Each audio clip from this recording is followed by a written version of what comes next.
आप उनकी पीठ का फोटो देख लीजिए, नंगी बैठी हैं। मेरी बच्ची तक का बलात्कार करने की बात कर रहे हैं। अब आए ना लाइन पे। यत्र नार्यस्ते पूजयन्ते रमन्ते तत्र देवता।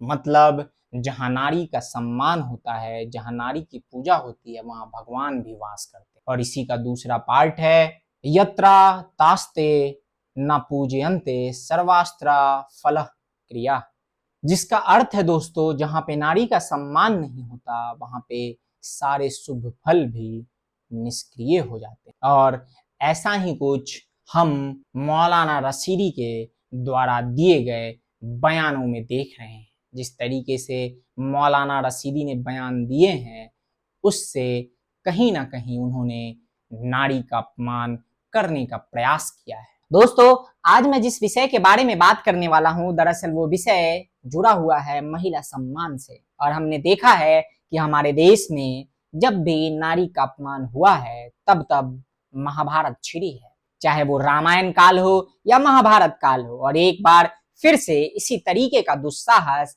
एक मौलाना ने किया है।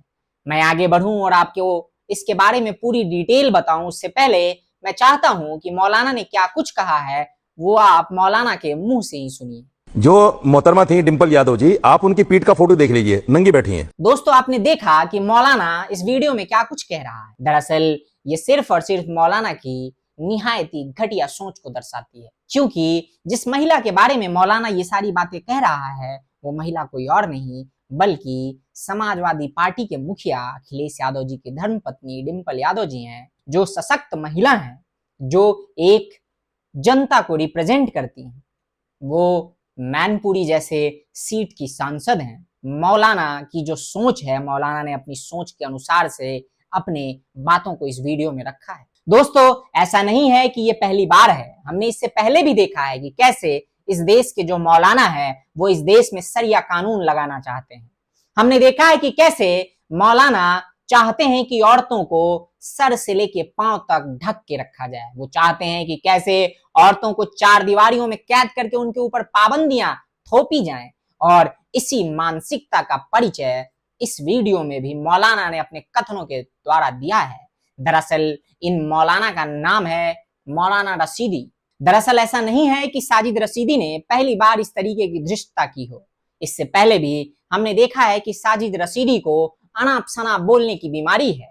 दोस्तों, ऐसे और भी कई सारे वीडियोस मैं चला सकता हूं और आप लोगों को दिखा भी सकता हूं, लेकिन उसके बारे में बात करके फायदा नहीं है, बल्कि बात इस विषय पे होगी कि आखिर वो कौन सी मानसिक बीमारी से ये लोग ग्रस्त होते हैं जो इस तरह की बातें ये लोग करते हैं, और तब जबकि महिला हिंदू धर्म से आती है। डिंपल यादव जी भले ही समाजवादी पार्टी की सांसद हैं। दोस्तों, ये हो सकता है कि भारत एक डेमोक्रेसी है और लोकतंत्र में विचारों की भिन्नता संभव है, होनी भी चाहिए।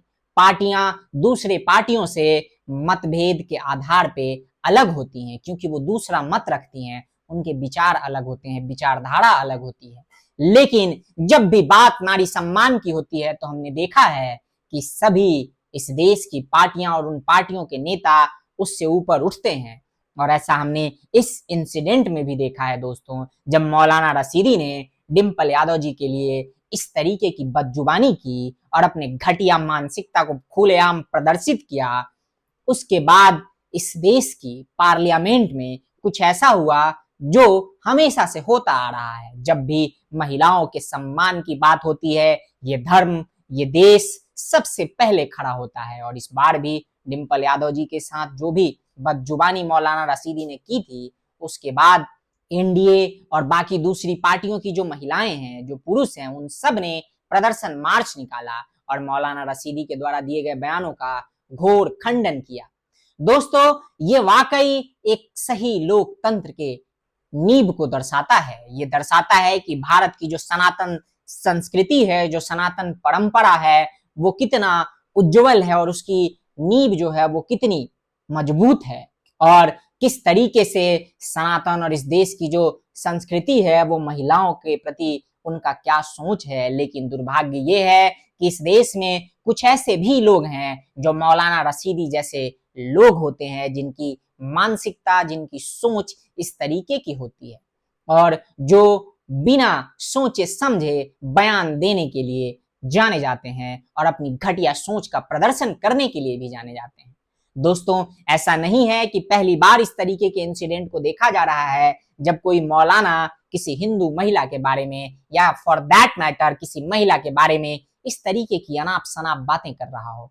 हमने इससे पहले भी देखा है कि आए दिन किस तरीके से ये मौलाना महिलाओं के बारे में क्या कुछ बोलते रहते हैं। यहाँ से इतर एक और चीज भी है और उसके बारे में भी मैं आप लोगों से बात करना चाहता हूँ। दरअसल वो बात ये है कि आखिर इन जैसे लोगों को प्लेटफॉर्म देता कौन है और क्यों देता है। इस देश की जो मीडिया है या मीडिया हाउसेज हैं, वो लोग मौलाना साजिद रशीदी जैसे लोगों को क्यों बुलाते हैं अपने चैनल पे या अपने प्लेटफॉर्म पे, जो वो आकर अपनी गंदी मानसिकता का परिचय देते हैं। दोस्तों, जितना दोषी ये लोग हैं उतना ही दोषी या उससे कम इस देश के वो मीडिया चैनल वाले या मीडिया के लोग भी नहीं है जो इस तरीके की मानसिकता के लोगों को प्लेटफॉर्म देते हैं। जब इन लोगों को पता है कि मौलाना रशीदी जैसे लोग जो हैं वो इसी तरीके की बातें करते हैं, तो इस तरीके के लोगों को कभी भी इन्हें प्लेटफॉर्म नहीं देना चाहिए, जिससे ये इनके प्लेटफॉर्म पे आके महिलाओं के बारे में अनाप शनाप बोलते हैं और महिलाओं का अपमान करने का प्रयास करते हैं। दोस्तों, हमने देखा है कि हर उस व्यक्ति को जिसको बोलने का ढंग नहीं होता, जिसको बात करने की तमीज नहीं होती, जिसको तथ्य का ज्ञान नहीं होता, उसे आए दिन किसी न किसी एनालिस्ट के तौर पे, किसी न किसी एक्टिविस्ट के तौर पे मीडिया हाउसेस अपने जगह पे, अपने स्थान पे, अपने चैनलों पे बुला के उनको प्लेटफॉर्म देने का काम करते हैं और उसी का नतीजा होता है कि मौलाना रशीदी जैसे बिगड़ैल बोल वाले लोग कुछ भी कह के बच निकलते हैं। हालांकि इस बार शायद मौलाना रशीदी का बच के निकलना थोड़ा मुश्किल प्रतीत हो रहा है क्योंकि मौलाना रशीदी पे ऑलरेडी एफआईआर हो चुका है और अब लोग मौलाना रशीदी को ढूंढ भी रहे हैं, ऐसा खुद मौलाना रशीदी ने बताया है।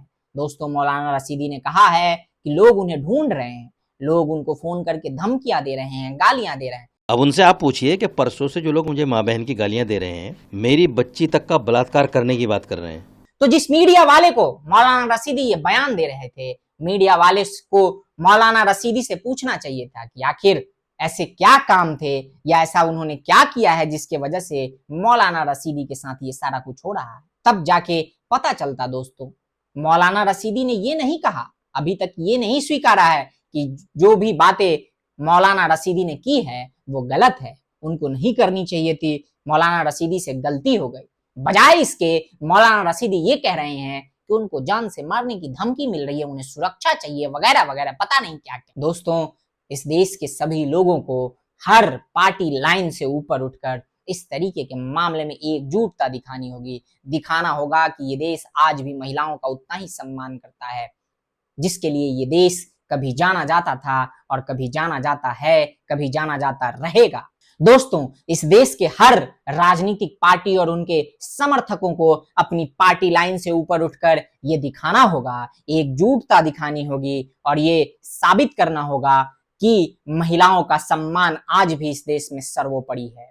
जब भी बात महिला सम्मान की होगी, तब इस देश का हर व्यक्ति पार्टी लाइन और अपनी विचारधारा से ऊपर उठकर महिलाओं के सम्मान के लिए खड़ा नजर आएगा और तभी जाके मौलाना रशीदी जैसे लोगों को जवाब मिलेगा। और अगली बार इस तरीके की धृष्टता करने से पहले, इस तरीके की उदंडता करने से पहले, बड़बोलापन दिखाने से पहले ये लोग 100 बार सोचेंगे। बाकी दोस्तों, आपको क्या लगता है कि मौलाना रशीदी को पब्लिकली माफी मांगनी चाहिए या फिर समाजवादी पार्टी को किस तरीके का एक्शन मौलाना रशीदी पे लेना चाहिए? आप कमेंट में हमें बता सकते हैं। बहरहाल फिलहाल के लिए बस इतना ही, मिलते हैं अगले वीडियो में। टिल देन, जय हिंद, जय भारत, नमस्कार।